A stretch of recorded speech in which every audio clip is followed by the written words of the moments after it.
Namaste, greetings to all of you. போன வீடியோவில் சிந்திக்கிறது முக்கியம் அப்படிங்கிறத நம்ம தெளிவுபடுத்தணும். அப்போ நீங்கள் கேட்கலாம் இல்லையா, சிந்திக்கிறது முக்கியம்தான் எல்லாருக்குமே தெரியுமே சார். இல்லை, அடுத்த கேள்வி என்ன கேட்கணும், நீங்கள் எதனால் மக்களால் சிந்திக்க முடியல? அதானே சார் பேசிக். ஆக்சுவலாக போன வாட்டி நம்ம ஐடியா தானே முக்கியம்னு சொன்னோம். அந்த ஐடியா யாருக்கு பயன்படுதுங்கிறத வச்சு தானே நம்ம வாழ்க்கை நல்லா இருக்கணும்னு சொன்னோம். அப்போது அந்த சிந்திக்கக்கூடிய அறிவு இருந்ததுன்னா அப்போ நான் தான் மனிதனாகவே ஆகிறோம். சிந்திக்கக்கூடிய அறிவு இருந்தால் தான் மனிதன் அப்படின்னா எல்லாரும் ஏதாவது ஒரு விதத்தில் சிந்திச்சுட்டு தானே இருக்காங்க. எண்ணங்கள் உற்பத்தி பண்ணாமலாம் இருக்காங்க, எண்ணங்கள் வந்துட்டு தான் இருக்குது. அப்போ அவங்களாம் சிந்திக்கிற ஆட்களாக ஆகுமா? கிடையாது. ஏன்? ஃபார் எக்ஸாம்பிள், அப்படி சிந்திக்கிற ஆட்களுக்கும் மிருகங்களுக்கும் பெரிய வித்தியாசம் இருக்காது. நல்லா யோசிச்சு பாருங்கள். ஒரு வைல்டு அனிமல் எடுத்துக்கோங்க, ஒரு டொமஸ்டிக் அனிமல் எடுத்துக்கோங்க. வைல்டு அனிமலை எடுத்துக்கோங்களேன், காட்டில் வாழக்கூடிய அந்த மிருகத்தை ஒன்று எடுத்துக்கோங்க. அது சிந்திக்குமா சார்? நீங்கள் பொதுவாக டக்குன்னு சிந்திக்காதுன்னு சொல்லிட போகிறீங்க. சிந்திக்கும். நல்லா. எப்படி சொல்கிறீங்க? அதுக்கு தண்ணி எங்கே கிடைக்கும் தெரியும், அதுக்கு தன்னை பாதுகாக்கிறதுனா எந்த இடத்துல போய் இருக்கணுங்கிறது தெரியும், எந்த மிருகம் அதை காயப்படுத்தும், எது பக்கத்தில் நாம் போவே கூடாதுங்கிறது தெரியும், தன்னோட இணை எங்கே இருக்கும், எந்த சீசனில் அதை நான் அதுக்கிட்ட போகணும் அப்படிங்கிறது தெரியும், அந்த குட்டி போட்டால் அந்த குட்டியை எப்படி பாதுகாக்கணுங்கிறது தெரியும், அதை எந்த நாள் வரைக்கும் நான் வளர்க்கணுங்கிறது தெரியும், அப்போ எந்த நேரத்தில் அதுக்கு சுதந்திரம் கொடுக்கணுங்கிறது தெரியும். நிறைய விஷயங்கள் தெரியுது. ஆனால் நீங்கள் அது மிருகங்கள் சிந்திக்காதுன்னு சொல்கிறதுக்கு வாய்ப்பு இருக்குது. நல்லா யோசிச்சு பார்த்தீங்கன்னா மிக சாதாரண மனிதர்களும் இதுக்கு தான் சிந்திக்குது. தான் உயிர் வாழ்கிறதுக்கு தேவையான விஷயத்தை மட்டும்தான் அதுவும் யோசிக்குது. எப்படி சொல்கிறேன்? மிக சாதாரண மனிதர்கள் சிந்திக்கிறதும் இதே மிருகங்களுடைய கனெக்ஷனில் தான் இருக்குது அப்படிங்கிறத நம்ம எப்படி சொல்ல வரோம்? நம்ம இவங்க அடிப்படை தேவைக்கு மட்டும்தான் யோசிக்கிறாங்க. இது மாதிரி சாப்பிடணுன்னா பணம் சம்பாதிக்கணும், பணம் சம்பாதிக்கிறதுக்கு என்ன செய்யணும், எந்த இடத்துல வேலை பண்ணணும், எந்த வேலை செஞ்சால் என்ன பொருள் கிடைக்கும், தனக்கு என்ன லாபம் வரும், அதை வச்சு என் குடும்பத்தை எப்படி நான் காப்பாற்றுவேன். ஏன்னா இதை தாண்டி அவங்கள எதாவது யோசிக்க சொன்னீங்கன்னா எனக்கு அதுக்கே நேரம் இல்லை சார் அப்படின்னு சொல்லுவாங்க. இதுக்கு ஏதாவது நீங்கள் கொஞ்சம் உங்களுக்கு நிறைய பணம் இருக்கிற மாதிரி இருக்கே, மற்றவங்க கொடுங்க கஷ்டப்படுறாங்கன்னு சொன்னாங்கன்னா அதை பற்றி கவலைப்பட மாட்டாங்க. மிருகங்களும் இதை செய்யும். அது உணவு சாப்பிட்றம்போது நீ காட்டு மிருகங்கள் இந்த டிஸ்கவரி சேனலில் நேஷ்னல் ஜியோகிராஃபி பார்க்கும்போது பார்த்திங்கன்னா தெரியும். அது அந்த உணவை அடித்து சாப்பிட்ரும் இல்லையா. சிலது மந்தையை அட்டாக் பண்ணும், சிலது ஒன்று ரெண்டாக தனியாக போய் சாப்பிடும். தன்னோட மந்தை தன்னோட கூட்டத்துக்கு மட்டும் உணவு கிடைக்கிற வரைக்கும் வெயிட் பண்ணும். சாப்பிட்டு முடித்த உடனே அது பாட்டு போட்டுட்டு போயிடும். அதை ஒழிச்சு வச்சு 10 நாளைக்கு வைப்பேன் அப்படி யோசிக்காது அது. அதுக்கப்புறம் தனக்கு மிஞ்சினது வயிறு நிரம்பின மாத்திரத்தில் அது ஒரு நரிக்கோ கழுகுக்கோ அது என்ன தேவையோ அதை பின்னாடி எடுத்துகிட்டு போகும். அப்படின்னா தனக்கு தேவையானது போக மீதி அது தொடர்றதே கிடையாது. அப்போ தெளிவாக இருக்குது. என்ன சார் இது தெளிவாக இருக்குது, பெருசாக யோசிக்கிற மாதிரி சொல்கிறீங்களா? அது பாதுகாப்பு கிடையாது. ஒருவேளை உணவு இல்லாமல் போகுன்னா யோசிச்ச பற்றியா, அதுதான் ப்ராப்ளம். அங்கேருந்து தான் வினையே ஆரம்பிக்குது. அந்த மிருகங்கள் முழுக்க முழுக்க கடவுளை நம்புது. இன்றைக்கி எனக்கு உணவு கிடைக்குதுன்னா என்னாலும் எனக்கு கிடைக்கும் அப்படிங்கிறத நம்புது. ஆனால் மனிதர்கள் இன்றைக்கி எனக்கு உணவு இருக்குது, நாளைக்கு பத்தாமல் போயிடுச்சுன்னா அப்போ கடவுள் மேலே நம்பிக்கை இல்லை. ஒரு பூவையும் புல்லையும் பறவைகளையும் மிருகங்களையும் உயிர் வாழ வைக்கக்கூடிய அந்த கடவுள் நம்மளை காப்பாற்றுவாங்கங்கிற நம்பிக்கை இல்லாமல் போகுது இல்லையா. அந்த நம்பிக்கை இல்லாமல் வந்ததுலேருந்து உற்பத்தி பண்ண எண்ணம் இருக்கு இல்லையா, இந்த எண்ணம் தான் பயம். இந்த பயம்தான் ஜெயிக்கிறதுக்கான மிக மிக மோசமான எதிரி. ஃபியர். இந்த ஃபியர் கண்டேஜியஸ். கண்டேஜியஸ்னால் என்ன சார்? ஒருத்தர்கிட்டேருந்து ஒருத்தர் தாவி தாவி போகிற மாதிரி. இது மாதிரி நீங்கள் கொட்டாய் விட்டிங்கன்னா இன்னொரு ஆள் கொட்டாய் விடும். அதே மாதிரி ஒரு நோயில் வைரஸ் கிருமி தாக்கி யாருக்காவது வந்ததுன்னா அது பரவும் இல்லையா, ஒருத்தர்கிட்ட இன்னொருத்தருக்கு பரவும். அதே மாதிரி நீங்கள் நினைக்கிற அந்த எண்ணம் ஒருத்தர்கிட்டேருந்து ஒருத்தர் போகும். இந்த பயத்தை பயன்படுத்தி தான் சில ஆட்கள் மக்களை அடிமைப்படுத்துகிறாங்க. இந்த பயம் சொல்லக்கூடிய எனர்ஜி உருவாக்கும் போது அவங்க சிந்திக்கக்கூடிய எண்ணம் சிதைந்து போகுது, நம்பிக்கை அழிந்து போகுது. அவங்க தோக்கிறதுக்கான முதல் ஸ்டெப் இங்கே தான் வைக்கிறாங்க. ஃபஸ்ட்டு மிருகங்களோட ஒப்பிட்டு பேசணும். இப்போ பார்த்தா மிருகங்கள் ஸ்மார்ட்டாக இருக்கிற மாதிரி பேசுகிறீங்களே சார், உங்களுக்கு ரொம்ப தைரியமாக இருக்கும் போலுக்கு. நல்லா யோசிச்சு பாருங்கள். எமோஷ்னலாக எதுவுமே அந்த டாபிக்குள்ளே வராதிங்க.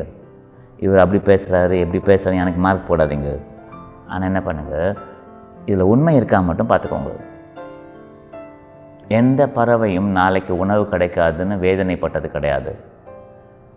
ஒரு வேளை உணவு இல்லாமல் போனால் கூட அது உணவு தேடி அலையுமே தவிர கடவுளையோ மற்றவங்களையோ குறை சொன்னது கிடையாது. எனக்கு உணவு இல்லாமல் போயிருந்ததுக்கு இன்னொருத்தர் காரணம் சொல்லாது, என்னோட திறமை தான் காரணம் அப்படிங்கிறது தான் அதை நம்பும். அதனால்தான் எப்படியாவது தனித்தோ கூட்டமாக போய் தன்னுடைய வேட்டையை முடிச்சிடும். ஆனால் தோக்கக்கூடிய எல்லா ஆட்களும் பார்த்திங்கன்னா இந்த பயம் வந்த மாத்திரத்தில் அது தெளிவாக சிந்திக்கக்கூடிய அந்த அறிவு மங்கி போகும். அப்போ என்ன ஆகும், முடியலங்கிறது வந்துடும். அந்த பயத்தினால கடவுள் மேலே நம்பிக்கை தொலைந்து போகும். இந்த நம்பிக்கை தொலைந்த மாத்திரத்தில் தனக்கு கிடைக்காம போனதுக்கு இன்னொருத்தர் தான் காரணம் அப்படிங்கிறத காமிக்க ஆரம்பிக்கும். இந்த காமிக்க ஆரம்பிக்கும் போது அதுக்கு பழி உணர்ச்சியும் பொறாமையும் ஏற்படும். அப்போ எப்போ கிடைக்குதோ, எப்போ பணம் கிடைக்குதோ, எப்போ பொருள் கிடைக்குதோ அதை அளவுக்கு மீறி சேர்த்து வைக்கணுங்கிற ஆசையும் வெறித்தனமும் சேர்ந்துருது. அந்த அளவுக்கு மீறின பொருள் சேர்த்து வைக்கிற நேரத்தில் ஒன்றுமே இல்லாத ஆள் கண்ணு முன்னாடி வந்தால் கூட அவங்களுக்கு கொடுக்கணும், உதவி செய்யணுங்கிற எண்ணமும் இல்லாமல் போகுது. தான் மட்டும் வாழ்ந்தால் போதும் அப்படின்னு நினைக்க ஆரம்பிச்சிடுது. இந்த கான்செப்ட் தான் மனித குலம் தோற்று போகிறதுக்கான முதல் படியும் கூட. அது எங்கேருந்து உருவாச்சுன்னு சொன்னேன், பயத்துலேருந்து வந்துச்சு. அப்போது ஒருத்தர் உற்பத்தி பண்ணக்கூடிய பயம் அவர் குடும்பத்தை பாதிக்கும்.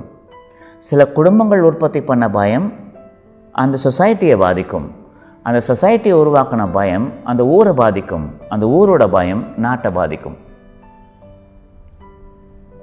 என்ன சொல்ல வரோம் இங்கே, எங்கேயோ ஏதோ ஒரு கூட்டம் பயந்ததுன்னா அந்த பயத்தினால அவங்க சிந்திக்கக்கூடிய தன்மை அழிந்து போகுது. இதுதான் முதல் ஸ்டெப்பு.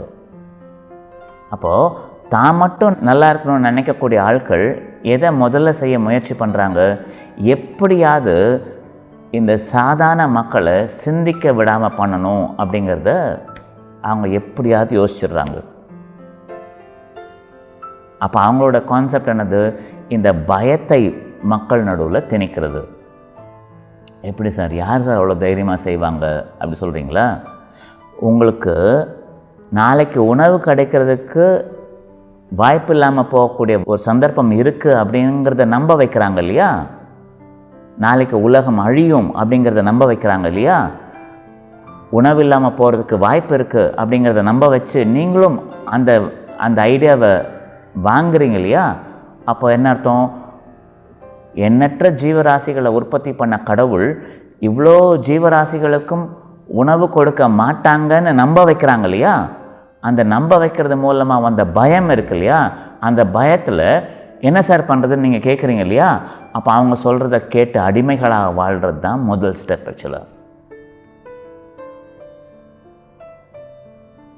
அப்போ பயம் மக்களை நிலைக்குலைய வைக்குது, சிந்திக்க விடாமல் பயிர்னுது. அதனால்தான் கொடூரங்கள் செய்யக்கூடிய ஆட்கள் ஊருக்கு ஏதாவது கெடுதல் வர்ற மாதிரி ஒன்று செஞ்சுட்டு அதை மக்களை நம்ப வச்சு அந்த பயத்தை மூலமாக அவங்கள ஓடி குழம்பி போகிற மாதிரி பண்ணிவிட்டு அண்ட் தென் அவங்கள கன்ஃபியூஸ் பண்ண அப்புறம் தான் அவங்கள அட்டாக் பண்ணுது. இது எக்ஸாக்டாக மிருகத்தோட குணம். எங்கே இந்த உதாரணம் இருக்குது சொல்கிறீங்களா? அகெயின் டிஸ்கவரி சேனல் போங்க. அதில் போனீங்கன்னா ஒரு பெரிய காட்டெருமைகள் இருக்குது பார்த்தீங்களா? இந்த காட்டெருமைகள் கூட்டம் ஒரு நூற்றுக்கணக்கான காட்டெருமைகள் இருக்க கூட்டம் இருக்குதுன்னு வச்சுக்கோங்க. அதில் ஒரு 4 சிங்கம் போய் இதை அடிக்கணும்னா முடியுமா? முடியாது. அப்போ என்ன பண்ணும், இந்த 4 இல்லை 5 சிங்கம் இருக்கு இல்லையா, அந்த நூற்றுக்கணக்கான காட்டெருமைகளை நெருங்கும்போது இதெல்லாம் ஸ்ட்ராங்காக நிற்கும் இல்லையா, நிற்கும்போது அதுக்கு சுத்தமாக பயமே இருக்காது, தெளிவு கிளியராக இருக்கும் அதுக்கு. அப்போ என்ன பண்ணும், இது பொறுமையாக சுற்றி எல்லா சைட்லையும் கார்னர் பண்ண பார்க்கும். கார்னர் பண்ணிவிட்டு என்ன பண்ணும், ஒரு அக்ரெசிவ் லயனோ லயனஸோ என்ன பண்ணும், முதல் ஸ்டெப் வந்து அந்த கூட்டத்தில் மிக அது என்னன்னு சொல்வீங்க, வீக்காக இருக்கக்கூடிய, டிமிடாக இருக்கக்கூடிய, யங்காக இருக்கக்கூடிய ஒரு எருமையை துரத்த பார்க்கும். இது துரத்த ஆரம்பிக்கும் போது என்ன ஆகுது, அது பயந்து ஓட ஆரம்பிக்கும் இல்லையா, ஓட ஆரம்பிக்கும் போது இந்த எருமைகள் அதை ஃபாலோ பண்ண ஆரம்பிக்கும். அப்போது தான் இவ்வளோ ஸ்ட்ராங்காக இருந்தால் இந்த 4 சிங்கத்தை தூக்கி போட்டுற முடியுங்கிறது உடஞ்சிரும், சிந்திக்க முடியாமல் போகும், எங்கே ஓடணும்னு தெரியாமல் தான் தப்பிக்கிறதுக்கு ஓட ஆரம்பிக்கும் இல்லையா. அப்போ என்ன பண்ணும், ஒன்று மேலே ஒன்று இடித்து கூட இன்னொன்று காயப்படுத்திட்டு அதை பலவீனப்படுத்திடும். சேர்ந்து நின்னாலே அது பயந்து போயிடும் அப்படிங்கிறத மறந்து தான் பயந்து ஓட வைக்கக்கூடிய ஃபர்ஸ்ட் ஸ்டெப் எடுக்கிறது தான் சிங்கத்தோட நோக்கம். அது ஓடின மாத்திரத்தில் என்ன பண்ணும், ஸ்ட்ராங்கஸ்ட்டாக போய் அதை பற்றி அட்டாக்கே பண்ணாது, மிக மிக பலவீனமான ஆட்களை தான் அதை அட்டாக் பண்ணும். அந்த பயத்தை அவங்கள அழிக்க வச்சு அவங்கள அதை கடித்து சாப்பிடும்போது அந்த கூட்டம் பக்கத்தில் இருந்தால் கூட கிட்ட வர முடியாத அளவுக்கு நீங்கள் சில காட்சிகள் அதில் பார்த்துருப்பீங்க. இதே குணமும் மக்களுக்கு உண்டு, மிக மிக சாதாரண மனிதர்களுக்கு உண்டு. இந்த பயத்தை ஊருக்கு நாட்டுக்கு உற்பத்தி பண்ணி, இண்டிவிஜுவலுக்கு உற்பத்தி பண்ணி அவங்கள நிலைக்குலைய வைக்கிறது, அது மூலமாக இவங்களை மந்தைகளாக ஓட வைக்கிறது, ஓடின அப்புறம் எந்த திசை நோக்கி இங்கே ஓடணுங்கிறதையும் வழி பண்ணிவிட்டு அவங்க எண்ணங்கள் கம்ப்ளீட்டாக சிதைஞ்சு போன நேரத்தில் இவங்க ஏதாவது சொன்னாங்கன்னா அப்படியே கேட்குற மாதிரி செய்ய வைக்க முடியும். என்ன சார் இது மாதிரி யாருமே கிடையாது அப்படி நீங்கள் சொல்கிறீங்க இல்லையா, மக்கள் பயப்படுறாங்க அப்படின்னா அந்த பயத்துக்கு பின்னாடி சில நோக்கங்கள் இருக்குது அப்படிங்கிறத நீங்கள் புரிஞ்சுக்கணும். என்னோடய பாயிண்ட் என்னது, யார் பயப்பட வைக்கிறாங்க உங்களை, அதை ஐடென்டிஃபை பண்ணுறது கிடையாது. பயம் சொல்லக்கூடிய எனர்ஜி இருக்கிற வரைக்கும் கடவுளுடைய சக்தி உனக்கு வராது அப்படின்னு சொல்கிறது தான் என்னுடைய நோக்கம். அப்போ கடவுளுடைய சக்தி வரணும்னா நீ தெளிவாக சிந்திக்கணும். இந்த சிந்திக்கக்கூடிய ஆட்கள் தோக்காது, சாதாரண மனிதர்கள் இதை செய்கிறது கிடையாது. தான் சிந்திக்காதனால தான் நான் தோற்று போகிறேன் அப்படிங்கிறத அதை நம்புறது கிடையாது. அப்போ இந்த ஆட்களை சிந்திக்க வைக்க முடியுமா சார்? பொதுமக்களை நம்ம எப்படியாவது சிந்திக்க வச்சிட முடியுமா, யோசிக்க வைக்க முடியுமா, அது ஏதாவது சாத்தியமாகுமா? கஷ்டம். இது மாதிரி ஒரு மந்தையாக இருக்கக்கூடிய மிருகங்களை சிந்திக்க வைக்க முடியுமா?